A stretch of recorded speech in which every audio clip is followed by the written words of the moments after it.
That's right, I am Jerry Hicks, also known as the Dark Wolf, and this is the DarkWolf's Den Show, where we howl at the paranormal week after week. That's right. Tonight is July 8th, 2020, and tonight we're going to discuss the mysterious stone structures found all around the world. That's right.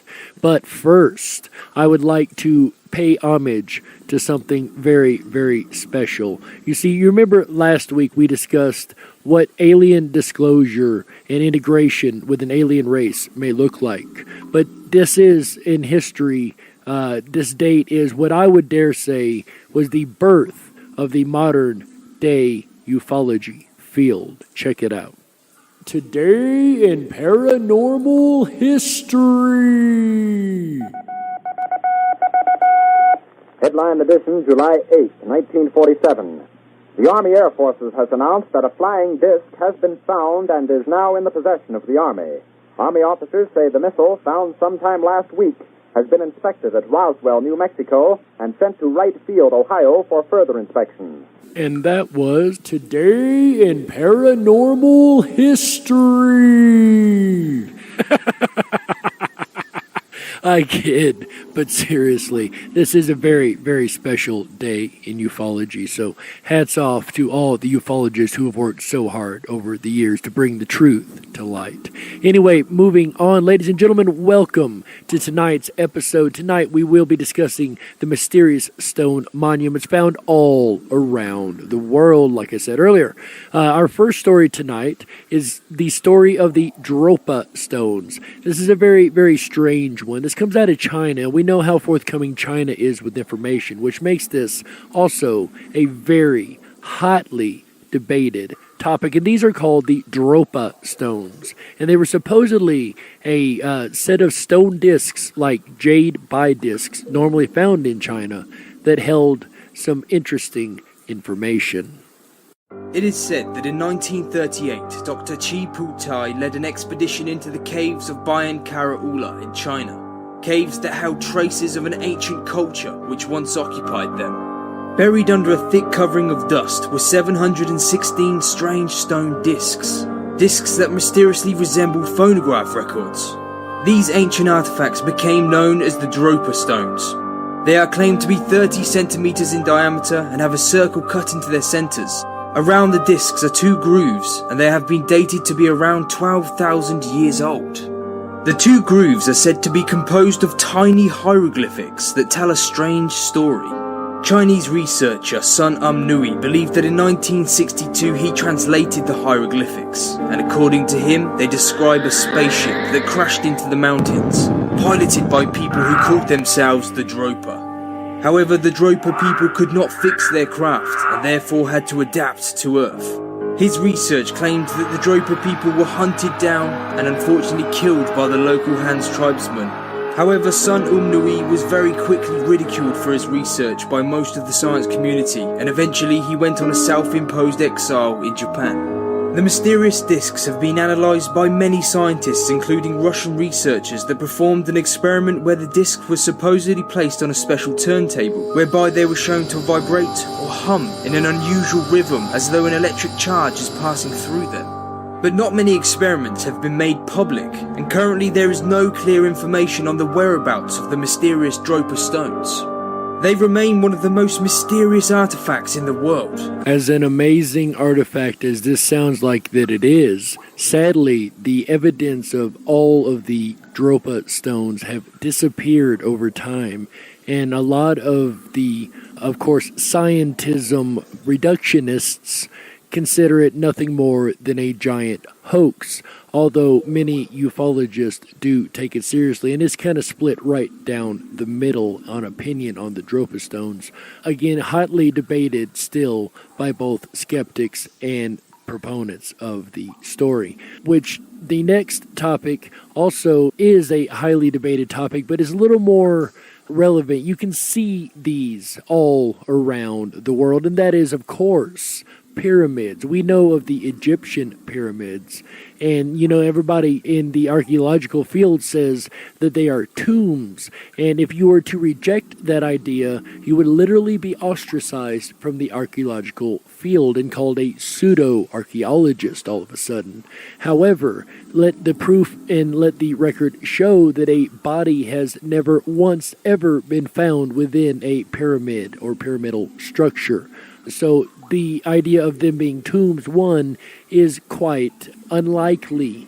What is even more incredible is how they were supposedly built. Okay, so according to historians, according to the modern paradigm of thinking in archaeology, the pyramids were built by not slaves, actually, as we were all taught in school, but were actually built by people who were employed by Egypt. Okay, fair enough. Let's go down this line of thinking. These people were employed by Egypt. They had to set these blocks every 2.5 minutes. Now, that might sound like, whatever, not that big a deal. These blocks were between 2.5 tons at the smallest to 15 tons at the biggest. They had to set these every 2 minutes. Let's say they did this. Let's say they, rush jobbed this and made this a 30-year project even still in that speed. And most people who have ever worked construction will seriously appreciate what I'm about to say. This is what they were able to achieve and what they had to achieve. And this, in this amount of time, this quickly laying these blocks. Check this out. The pyramid is formed of 2.3 million granite and limestone blocks. Also, the outer surfaces were at one time covered in complete limestone and would have shined in the sun. I would have loved to seen that, wouldn't you? Anyway, the stones are fixed so close to each other, there is a distance of 1/10,000th of an inch between them. 1/10,000th of an inch between them. That is crazy. The angle of inclination is 52 degrees. This means each side is carefully oriented with one of the cardinal points of the compass, either north, south, east, or west. Now, what makes this so amazing? Again, anybody who has worked construction can seriously appreciate this very, very much. Any tiny error of inclination during its construction, any block placed even a small bit off, even a hair off, would never match up at the top once all was said and done, and it would not match up to the cardinal directions anymore. A small deviation in the beginning becomes a large deviation in the end. Anybody who's built a house and got your foundation off even a little bit, you know exactly what I am talking about. This is actually very, very astronomically precise. Also, it is lined up precisely, all three pyramids, with the belt of Orion's stars. That in itself is quite incredible. It has to match that every single night. And I know for some that might not be that all amazing, but for me that is quite amazing. The king's empty sarcophagus is only about 1 centimeter smaller than the chamber entrance, suggesting it must have been placed inside the chamber as the pyramid was being built. Now the sarcophagus, keep in mind, one more time, was never, ever, ever found with a body in them. Now, why would you have an empty sarcophagus in a chamber? Could the pyramids in Egypt have been used for something else? But Egypt isn't the only place that has pyramids, though, now is it? Oh no, they're found all across the world. We know China has pyramids now, even though they do not like to admit it, and they're trying to plant trees across all of them to hide them and make them look like mountains, which are the most perfectly shaped mountains ever, if that was the case, and we know that it was not. We also know that let me rephrase that. We also believe that the Egyptians did not actually build the pyramids, by the way, the big ones. And the reason that I believe that, I'll tell you the evidence that I will point to, and that is the smaller, more, for lack of a better word, ugly, or less skilled looking pyramids that are built beside the main pyramids. You rarely see these, but if you look, there are a bunch of them that are not quite up to par. These are the ones the Egyptians tried to build to copy what they had seen, and we'll find this is not just a one-off situation. You see, the Incan did not build their pyramids either. Archaeologists will tell you, yes, of course they did. However, the Incan elders will tell you, no, we didn't. We walked up on these and they were there. We just used them. They adopted the pyramids. Even though they're given the credit for actually building them, they're only given the credit by Western archaeologists who refuse to listen to the actual ancients who are telling them the truth. There's also pyramids in Mexico, the Mayan pyramids, another group who, if I'm not mistaken, and if I am, I will correct myself later, I assure you that, but I believe they also found the pyramids that they were supposedly built. And they built pyramids, of course, well, they're attributed pyramids to the god Quetzalcoatl, I do believe.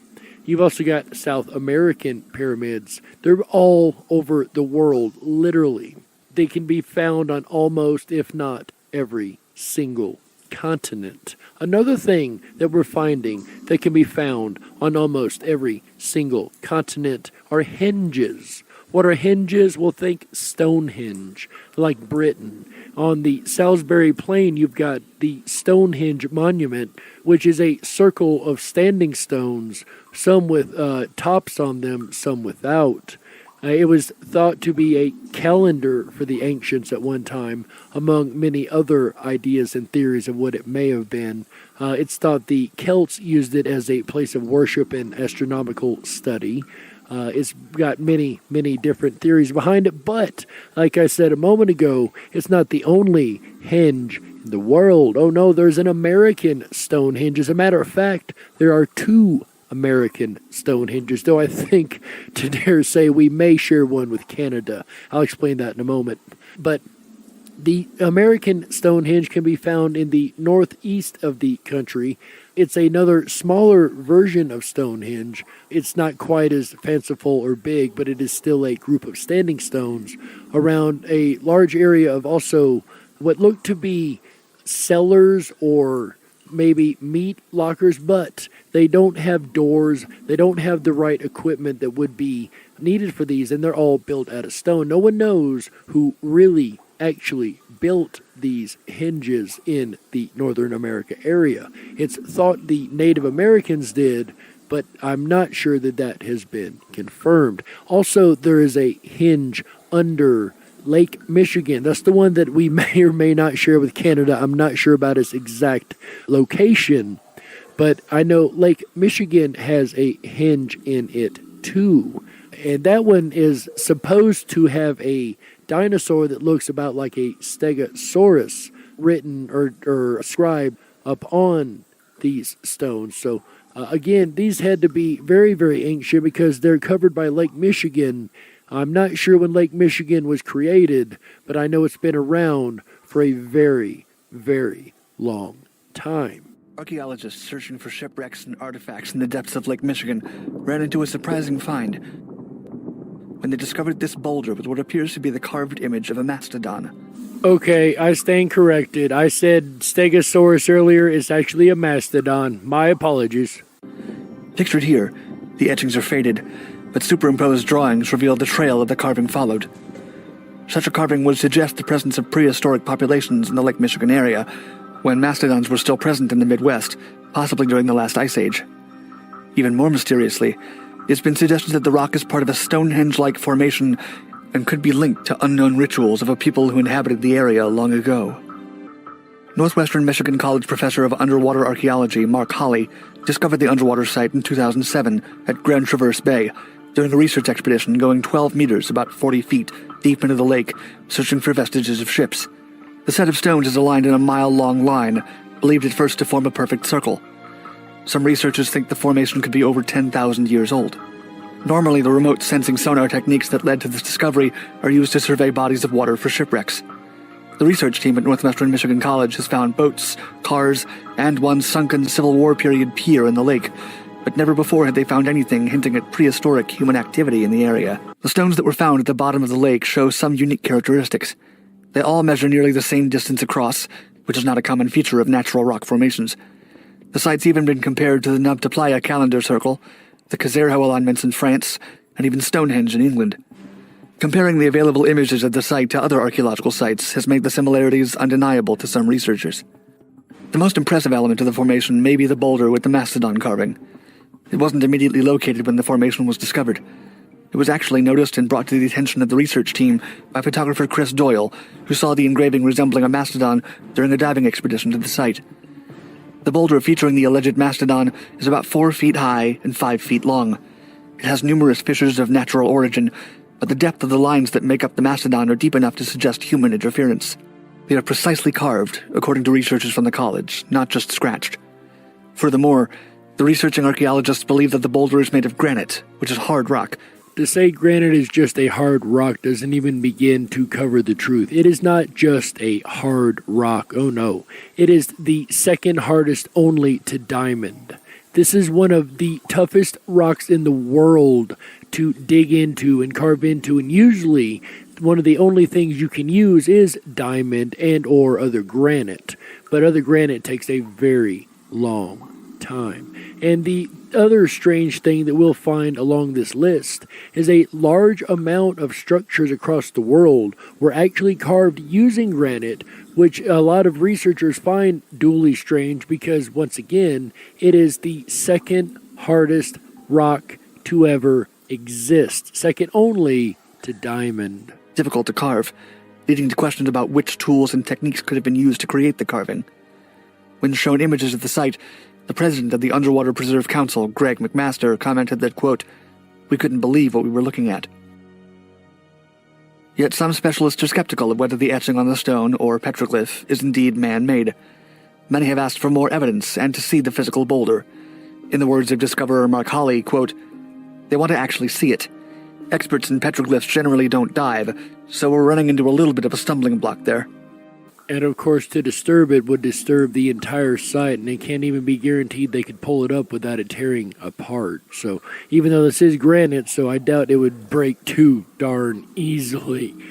Anyway, our next story, we're going to keep our poor archaeologists underwater just a little bit longer because they may have found what some speculate to be the entrance to the lost city of Atlantis. One of the most compelling pieces of Atlantean archaeology is Bimini Road, an underwater rock formation located just off the coast of the Bohemian island of North Bimini. Resting on the ocean floor just 18 feet below the surface, Bimini Road is thought to be the entrance to the sunken city. Bimini Road runs straight for about half a mile before ending in a slight curve, and it's flanked by 2 smaller formations that appear similar in design. The rocks are limestone, precariously cut into rectangular shapes, and they're huge. Each rock on the road is about 10 feet by 10 feet, all evenly lined up. Now, after hearing the precision and the length of these cut blocks, the 10 by 10, almost exact, or about the exact same length, width, the whole 9 yards, the precision that went into cutting these, I would like to tell you what our friends, the dogmatic archaeologists, actually say this is. And I can't even say it without laughing, as you can tell. The Bimini Road, supposedly, according to the dogmatic archaeologists, is made of material that forms off the shore as a result of the shoreline drying and fracturing called beach rock. Okay, if it was beach rock, just randomly dried and fractured beach rock, it would not fracture perfectly in exact squares, exactly 10 foot by 10 foot, or about 10 foot by 10 foot, running like a road with 2 more coming off the side in perfectly almost man-made structure form. I just think this is one of the silliest answers I've ever heard. Believe it or not, when the road was first discovered in 1968, divers described it as pavement. Speculation quickly began to arise. Could this be Atlantis?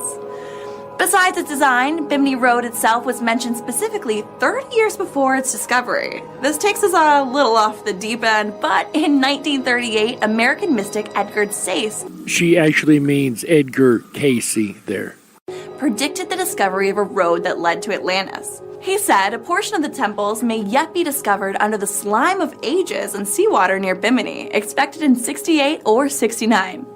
68. It was discovered in 1968. You gotta admit, the fact that Edgar Cayce predicted it 30 years before it was actually found, that's pretty impressive if you ask me. And Cayce predicted a lot of interesting and amazing things, but that would be a whole nother show, and will be a whole nother show in and of itself, because his prophecies are amazing. But getting back to our topic, while we're over here at Bimini in the Bahamas, let's pop up into Florida and talk about a man named Ed Leedscallion.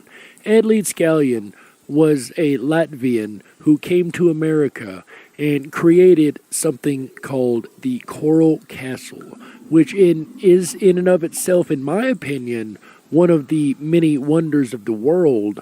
But to hear how this thing was created, well, actually nobody knows really how this thing was created. That's the mystery behind it.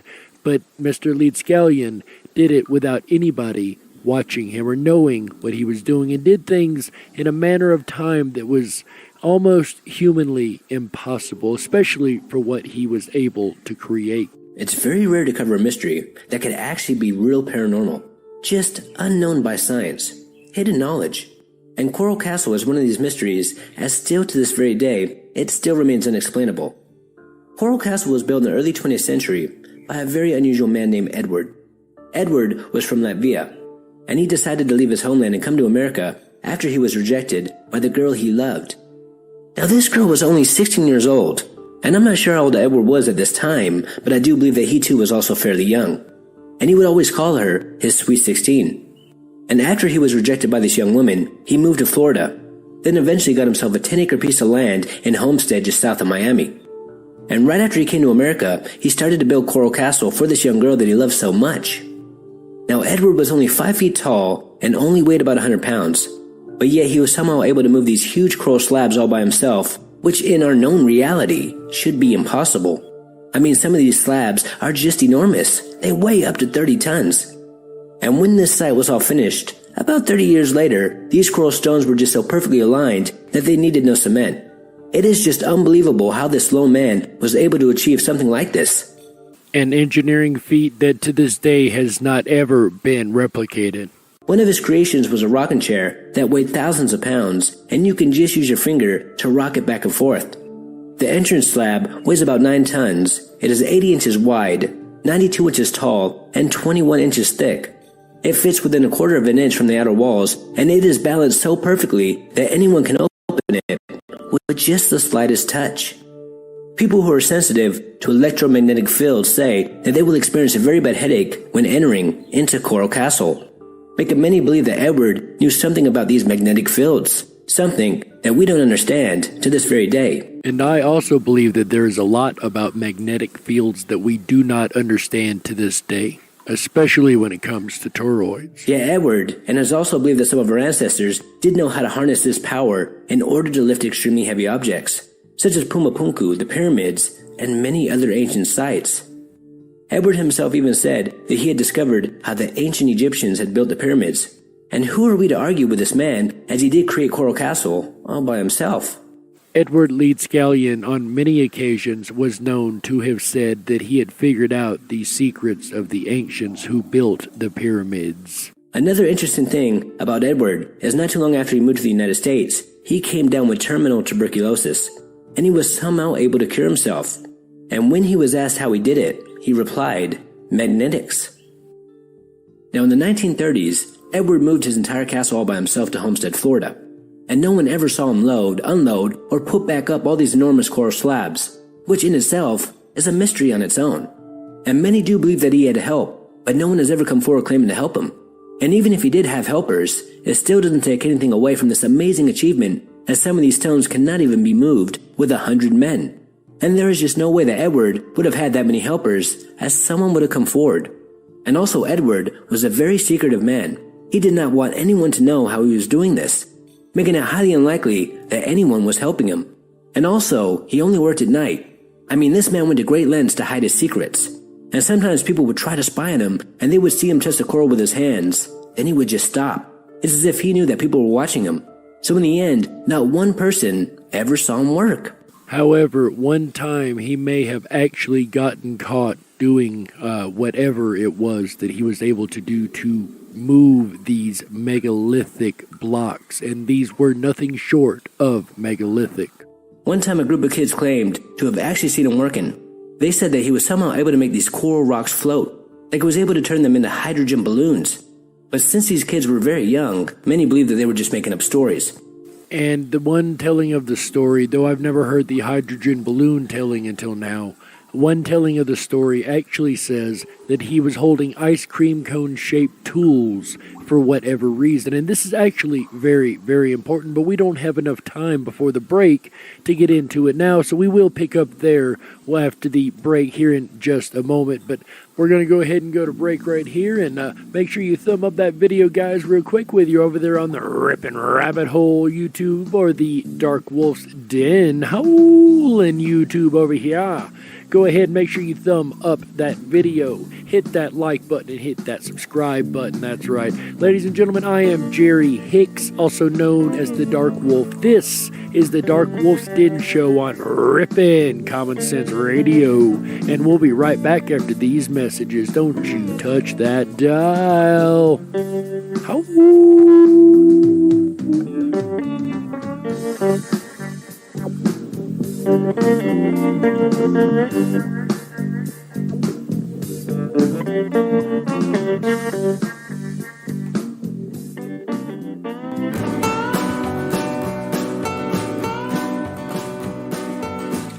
Hi everyone, it's AJ the Rippin' Rabbit. Are you enjoying the show so far? I know I am. If you've enjoyed the program up to this point, please make sure to thumb up that video, hit that subscribe button, and ring the bell. You'll get our notifications every time we go live. We're here every Wednesday, Thursday, Friday, Saturday, and Sunday nights, bringing you the very best of Common Sense Radio, the Rippin' Rabbit Hole. I'll be back tomorrow night, Thursday, July 9th, with a special look at artist Kimberly Lynn Hansen. It's going to be a great night as we explore the rabbit hole of artistic capabilities with Kimberly. Then Friday night, June 10th, Flat Earth Theory, with special guest Dearth. David Weiss of the Flat Earth Podcast will join me as we take a journey down the rabbit hole of the Flat Earth. I'm excited about that. I have not done a show on Flat Earth, so this is a first. Then Saturday night, can you talk to the animals, or perhaps can they talk back? We'll take a look Saturday, June 11th, starting at 7 p.m. Pacific, 10/9 Central. All shows start at 7 p.m. Pacific, 10/9 Central. We'll end out the weekend together on Sunday night with Blue Elvis, the hidden life and strange secrets of the King of Rock, Elvis. Is he still alive? We'll find out July 12th. 2020. A top hats off to our fantastic Fun King Queen of July 2020. Queen JoJo's took the crown away from Nikki Rabbit and is now seated on the throne. So top hats off to our fantastic Fun King Queen, JoJo's. Job well done. If you haven't done so already, please hop on over to the rippinrabbithole.com. That's RIPON, rabbithole.com, and jump on our weekly mail list. We'll send you out our weekly schedule every Wednesday morning direct to your inbox. We only send it once. We don't share or sell your email addresses, so please make sure to do that. While you're there, explore rippinrabbithole.com. There's a lot of great places to find and discover, like the Rippin' Rabbit Hole groups, as well as the 24/7 backstage VIP lounge, where the conversation continues after the show. It's really cool. You'll want to check it out. You want to connect with the group, share your microphone and your camera, and meet people from all over the world there in the backstage VIP 24/7 lounge. We're going to be back to Jerry Hicks and the Darkwolf's Den Show in just a moment as he howls at ancient stones. Stick around, a lot more to come. Here on the very best of Common Sense Radio, the Rippin' Rabbit Hole.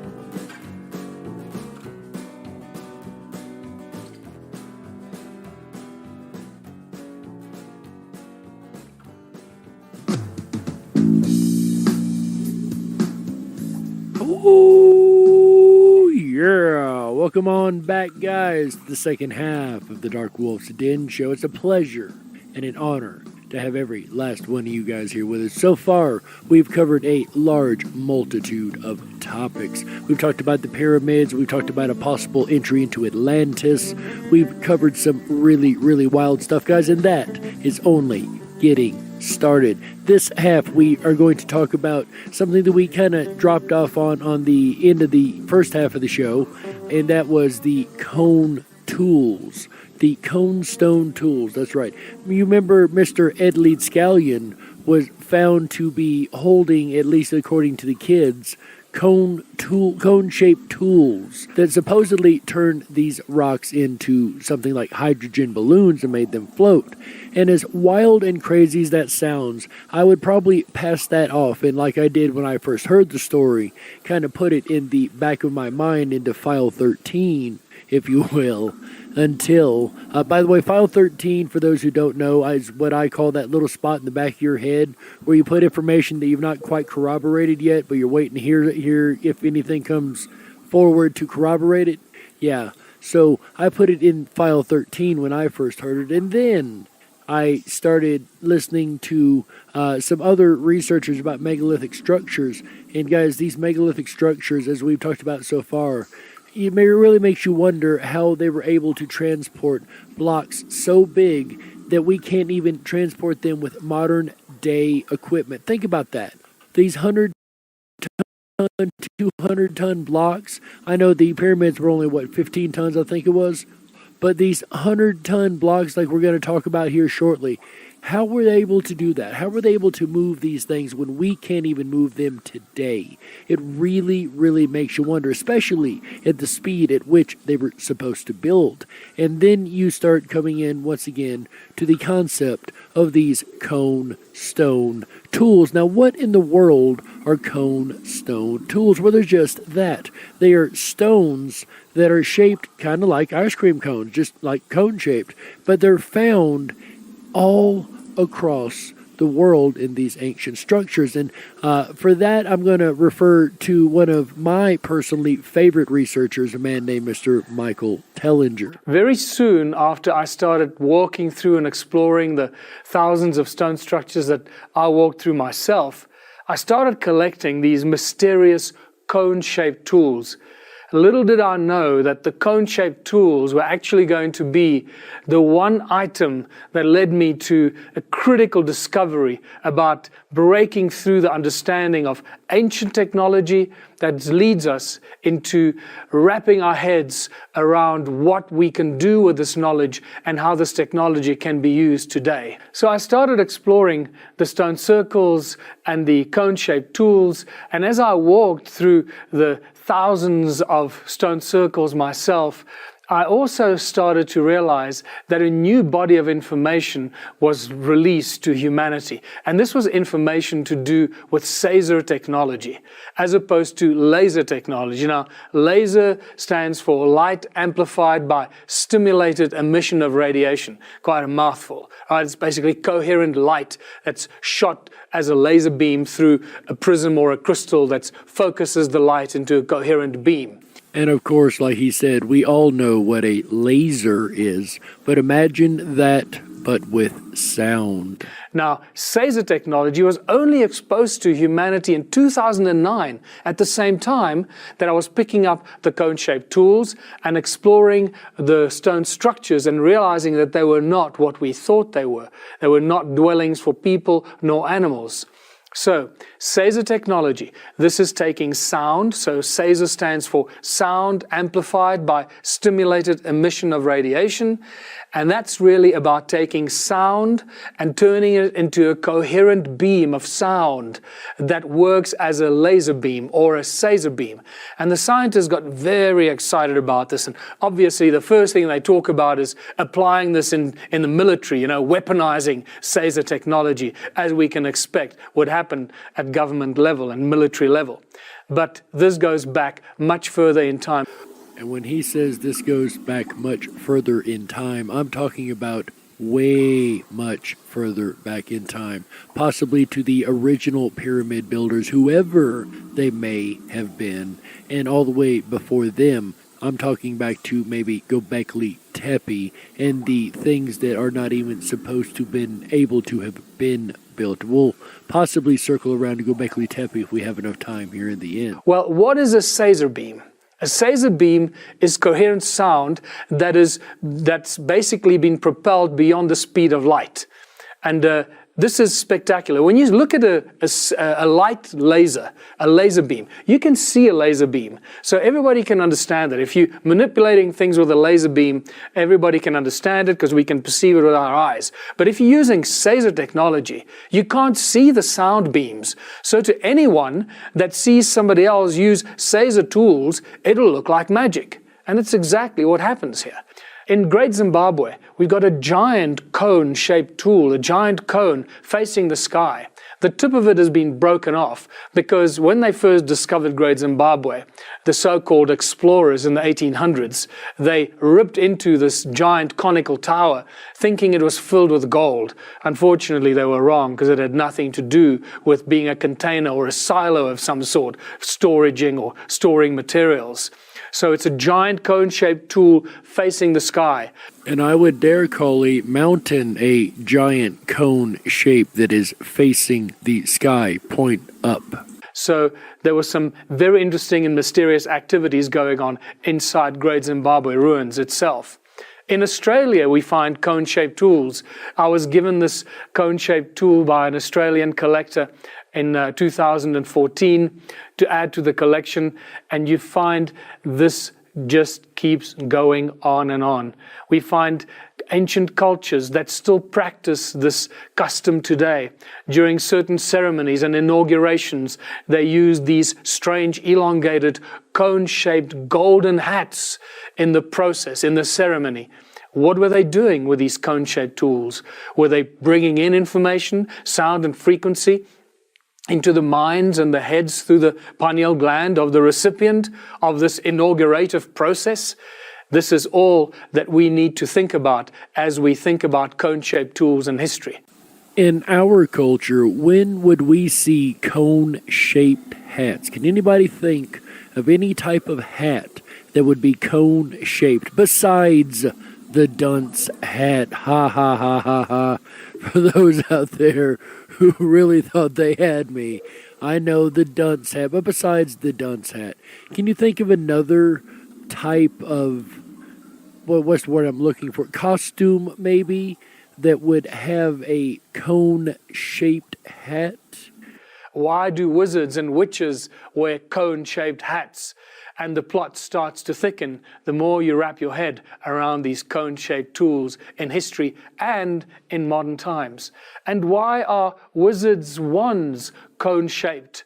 And if not only the wand, but at the end of the wand, you'd find a crystal that's got a conical point that would be obviously used for something, for casting spells or... For those who may or may not know, in Wiccan, when you design your wand or build your own wand, you do use a pointed tip crystal of some type attached usually to a piece of wood of some type, though it can vary. However, the point is you have a tip, a point at the end of it, and that is very important in casting according to Wiccan lore and the way their practices are designed. Shooting a laser beam or shooting a Caesar beam. Remember, our voices carry infinite amount of energy. We can create infinitely. We've already looked at how the infinite number of shapes and physical manifestations that happen as we speak, every sound we utter, every sound we create. And as we know, frequency and harmonics is one of the most, if not the most important aspects of the entire universe, as Tesla, you guys know, spoke about a lot. But if you really want to see something cool, like Mr. Tellinger here is talking about, look into something called cymatics, where you put basically a plate of some type, metal usually, on a speaker, and then pour grains of salt or sand or something like that, and then let the speaker play different tones or even speak into it, and you will see a wide variety of amazing symbols and creations of frequency in matter, physical matter itself. We've seen it through the study of looking at the cymoscope that shows us the actual effects as we speak of the human voice, that we have infinite potential to create and manifest through sound.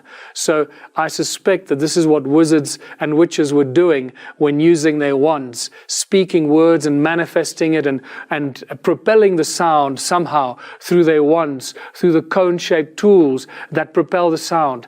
What happens with the cone-shaped tools, if I just expand on this a little bit, the sound goes in to the cone, it starts to speed up, it spirals, creates a spiral effect, and the sound speeds up until it hits Caesar or hypersound speeds, at which point it shoots out the tip like a laser beam would, and we have a vortex field. I've always imagined within the Great Pyramid especially, or pyramids in general, but within the Great Pyramid, if you had the right sound frequencies going at the right amount of tone and amplification and repetition, the right frequency, all that, if you had that going within the Great Pyramid, and you had it going enough where it could reach and reverb and echo and echo and echo and echo back on itself to reach this Caesar speed. I've thought about this a lot years ago. To reach this Caesar speed and then shoot out the tip as an energetic pulse. These could have been just as much a defensive weapon as they could have been a worship center, or, well, I'm not even going to say the word tomb, because we all know that there was no bodies found in there, so they weren't tombs. But it makes you wonder if sound frequency wasn't, something so simple like the ohm being repeated at the right frequency, the right over and over and over and over and over in the right frequency, enabled to get the sound waves to increase in speed and increase in speed and increase in speed until they become energetic at the very tip of the pyramid and perhaps shoot out the very top. It's a very intriguing idea, if nothing else, and it would be invisible unless the energy was so compacted that it would actually shine brightly because of the heat involved, but that's all theoretical. But anyway, the idea that you could get sound moving at such a speed that you could use it like a weapon, as we know, we've seen like in Back to the Future when Marty hit that chord and went flying back because the amplitude of the speaker and the pounding and the hit that it did when he hit that chord. That's what I'm talking about, but at a super, super hypersonic level, to the point that you could do damage that would be invisible and look almost, if not, like magic. A Caesar vortex field. What happens around vortex fields? This is a well-studied phenomenon already in the 30s and 40s in Russia. A lot has been written about this. Vortex fields distort gravity around them. And here we have an answer as to how cone-shaped tools were used for levitation devices, for casting spells, as Caesar beams, to cut metal, to crush stone, and do pretty much anything you can imagine. Once you can focus a specific sound frequency through a cone-shaped tool, and you can manipulate it to get whatever frequency you want, because clearly whoever designed this technology knew what they were doing. So just like we can create different laser beams that can either be a pointer that's benign, or you can create a laser beam that cuts metal in a split second, you can have different intensity Caesar beams that do different things and have different effects. So you can direct a laser or a Caesar beam at a stone, for example, expose it to a prime resonance frequency of that stone and soften it to the point where you can mold it and manipulate it without raising the temperature. On a lot of ancient stone structures, there's proof of vitrification. Vitrification is where you have to heat something up to the point that it takes on a different crystalline structure within the rock itself. And nobody has been able to figure out how that was done. There's a really, really amazing example of something that is possibly along those same lines. Nobody can figure out how exactly an entire complex was built. Well, I say that as if it's the only one. No one knows how Göbekli Tepe was built because it was built before the tools used or needed to build it were actually created to begin with. So that is an enigma of itself. But I'm talking about a place in the Bolivia highlands called Tiwanaku.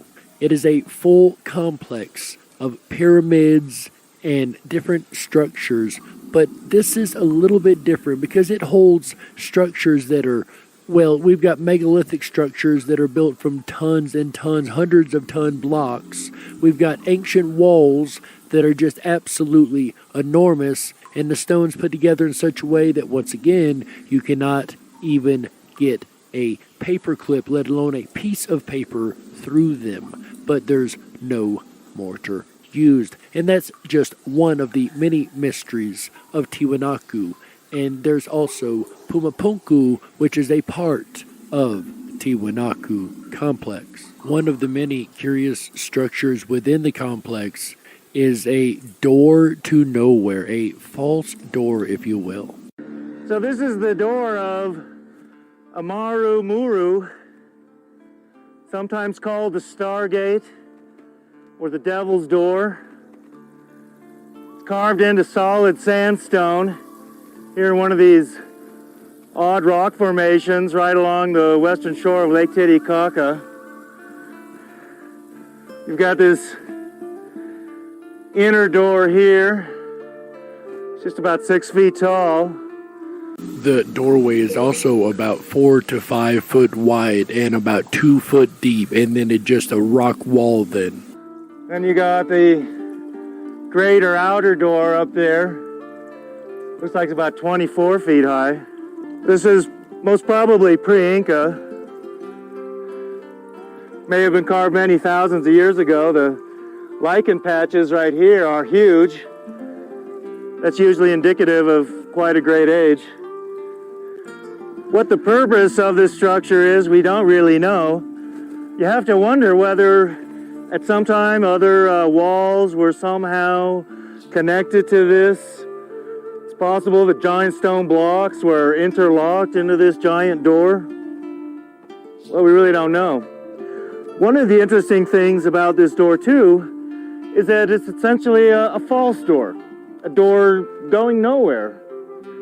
This is something that we also see in ancient Egypt, where the Egyptians were known to build false doors, put them in tombs around the Giza Plateau, in the Valley of the Kings, other places in Egypt. We see these false doors. And yet again, we find that these structures match all across the world, from Egypt over to South America, Bolivia, the Andes, that whole area. They should not have the exact same structures, from pyramids down to the false fake doors, which some believe if you play the right melody that the doors will actually become doorways to other, end quote, dimension. Okay, interesting. What Jose is saying is that the different legends are, one is that this is a stargate, a gate to other dimensions, and by projecting your mind through this door, you can enter different dimensions.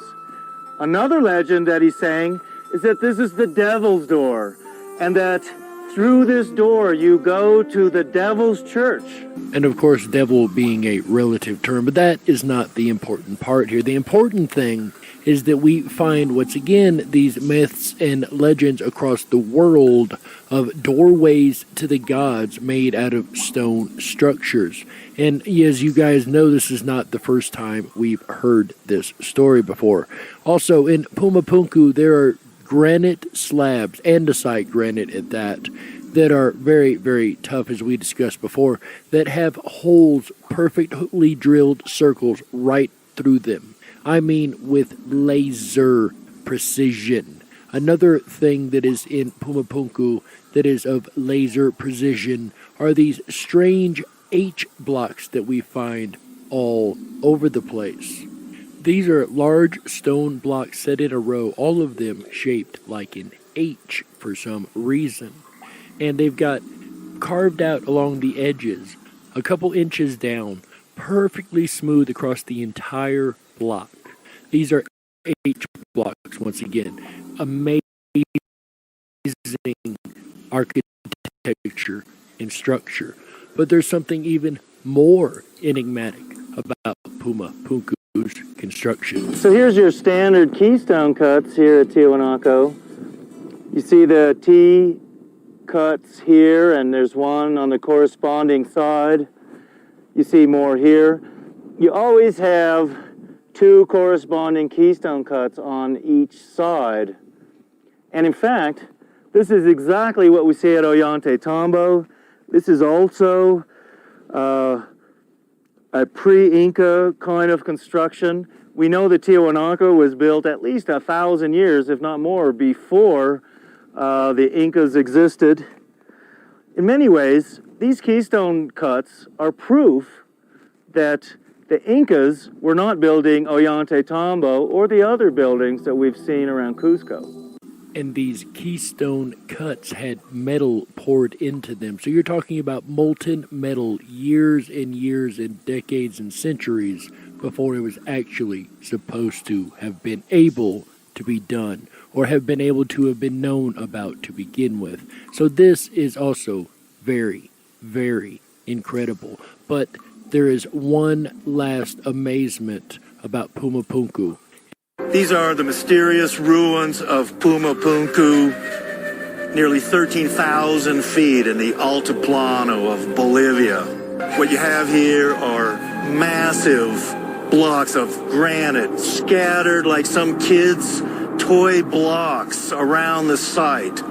It's like some giant cataclysm just wiped out this entire area. He says cataclysm. In my opinion, it was more like a bomb. That's what it looks like. A giant bomb went off in ancient times and just scattered these huge granite blocks everywhere. Archaeologists are baffled by what Puma Punku was, how it looked, and what the purpose of this enormous structure would have been. How these massive blocks of granite were moved from their quarries and brought here to Puma Punku would have required some kind of super technology. And I can't say that I honestly disagree with him, considering, again, we cannot move such structures and blocks even with today's current technology. So what do you guys think? Do you think that it is something the ancients knew that we don't yet understand? Do you think it has something to do with the cone-shaped tools? Or perhaps, as modern archaeology believes, we're just howling up the wrong tree? You be the judge. And that's all we have time for tonight, folks. I hope you've enjoyed this amazing episode. There's a lot of information packed in this little episode here, I tell you what. But I enjoyed every last minute of it, and I hope you did too. Whether you're on the edge of reality, the edge of the galaxy, or the edge of your seat, we're glad you chose us to be right there with you. Don't worry, guys, the den may be closing, but the weekend fun has only just begun. Make sure you come back Thursday through Sunday, 7 p.m. Pacific, 10/9 Central, for AJ's Rippin' Rabbit Hole live show. That's right. He's got a great lineup this week. Oh, you know, I've been over there listening over here, and he's dropping them rabbits again, and they've been talking about some fun stuff. Check this out. Our friend Kimberly Lynn Hansen will be joining Mr. AJ on Thursday. That's right. Then Friday, he'll be talking about an interesting subject indeed. He will be discussing the flat Earth. Then Saturday, here's an interesting one, ladies and gentlemen, talking to animals. That's right. So I guess that would be an animal whisperer, right? So if somebody whispered to me or AJ, the Rippin' Rabbit over there, would that be an animal whisperer then? Because I am, the Dark Wolf. Would you whisper to the wolf? Would that make you the wolf whisperer?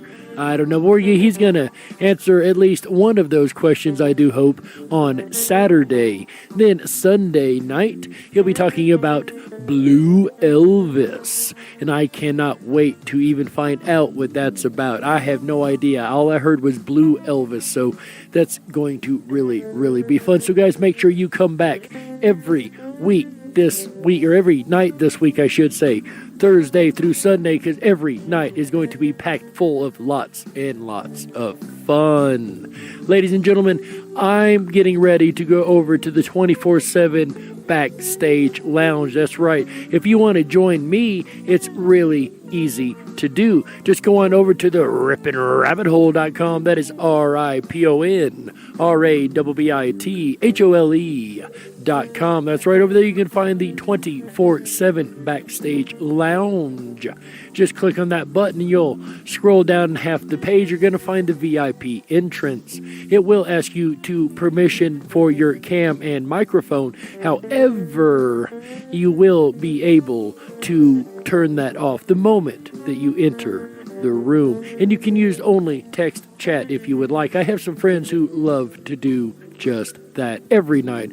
And we've got an amazing international audience over there where the conversation just keeps on rolling for the Rippin' Rabbits. That's right. And guys, if you want to give us a shout out like you heard at the beginning of the show from our buddy Propagate This Light, it is really, really easy to do. Just go on over to the Rippin' Rabbit Hole while you're over there at the 24/7 Lounge and scroll all the way down to the bottom of any of the pages on the ripinrabbithole.com. You're going to find a big red button. All you got to do is click that button and start talking, and your microphone will automatically record 30 seconds of audio for you and ship it over to us in the studio. We'll gladly get it on the air like we did earlier tonight. Ladies and gentlemen, that's it for us. We really appreciate you guys. We will be back next Wednesday, 7 p.m. Pacific, 10/9 Central, with a brand new episode of the DarkWolf's Den Show right here on Rippin' Common Sense Radio. That's right. Howl, yeah.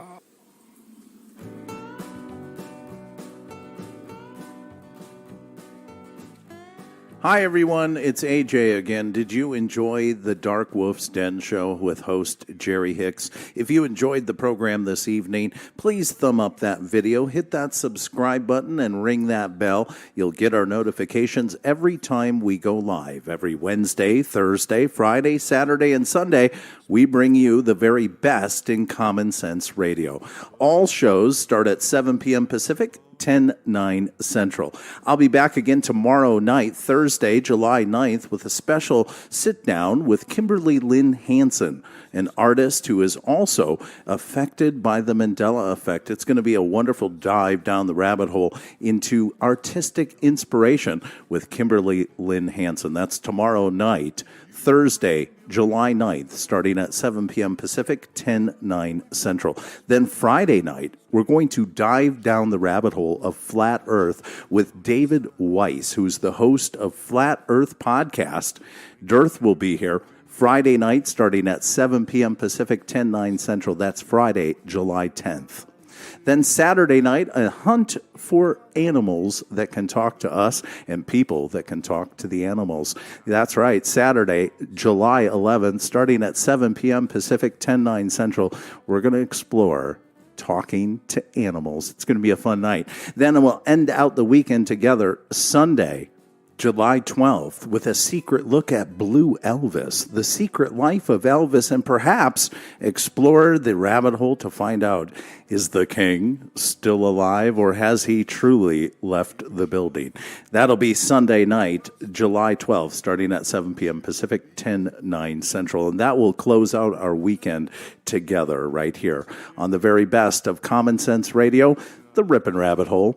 Now, if you haven't done so already, please make sure to jump on over to the Rippin' Rabbit Hole and hop on our mail list. We'll send you out our weekend schedule every Wednesday morning. Now, we don't sell, we don't distribute, we don't share your email addresses, and we only send that schedule direct to your inbox once. But it's going to give you a weekend overview of all the subjects we're going to cover that week. So please make sure to do that. And while you're there, have a look around and You will find the VIP 24/7 backstage lounge area. It's a chat area that we've set up because for many of you, the conversation ends here. But for the Rippin' Rabbits, it's just beginning. Where the conversation continues at rippinrabbithole.com. That's RIPON, rabbithole.com.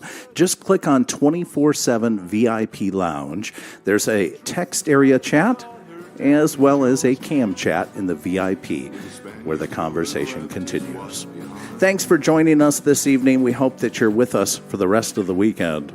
Until we meet again, take care of yourselves and each other. Good night.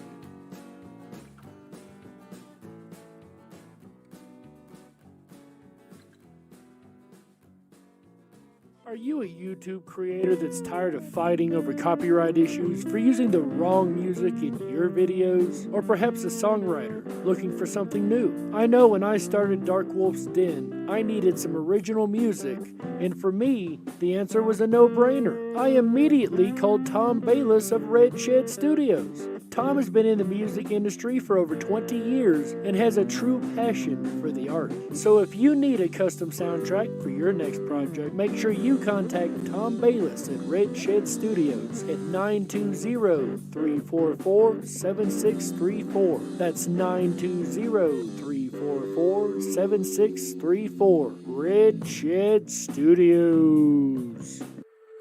Don't you wish that your weekend was longer than just 2 days?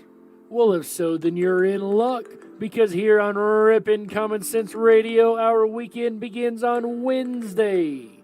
Yes, you heard that right. Our weekend kicks off every Wednesday at 7 p.m. Pacific, 10/9 Central, with DarkWolf's Den, starring yours truly, Jerry the Dark Wolf. But that's where the fun has only just begun. Make sure you come back every Thursday through Sunday at 7 p.m. Pacific, 10/9 Central, for the Rippin' Rabbit Hole live show, starring AJ the Rippin' Rabbit. He dives into the archives of vocal legend Art Bell and brings those stories up to date. So make sure that you spend your extended weekends with the animals of radio, Jerry the Dark Wolf and AJ the Rippin' Rabbit, starting at 7 p.m. Pacific, 10/9 Central, every Wednesday through Sunday, right here on Rippin' Common Sense Radio.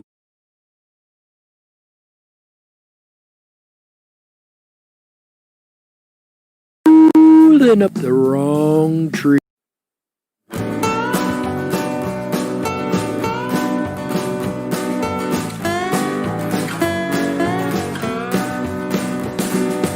Absolute beginners came to Georgetown.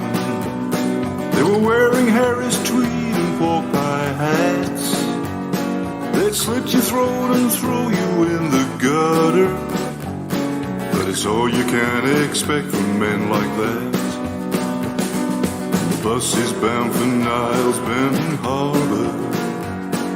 The ladies wear perfume to scar your nose, and the only way to reach them is to scare them. But of that you know little, I suppose. It's a magical and mystical performance as you perambulate right down the road, with your pockets full of stardust and perfection, and Jesus on your side and in your soul. She had rings on every finger and 10 bracelets, some touch with powers given by a sage. He had contemplated giving her his wristwatch. The time for him had long since gone its way.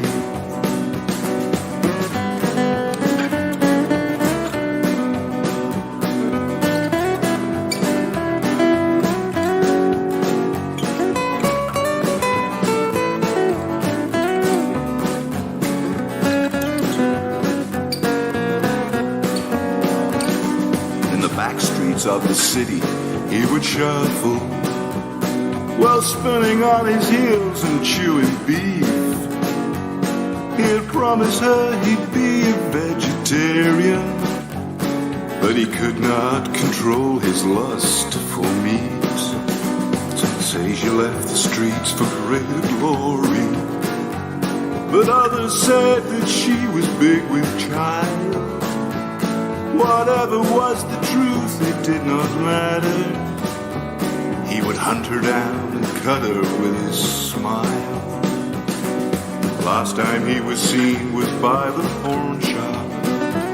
He traded 2 gold teeth for a sack of corn, and he would plant it on the outskirts of the city as a warning that he would someday return.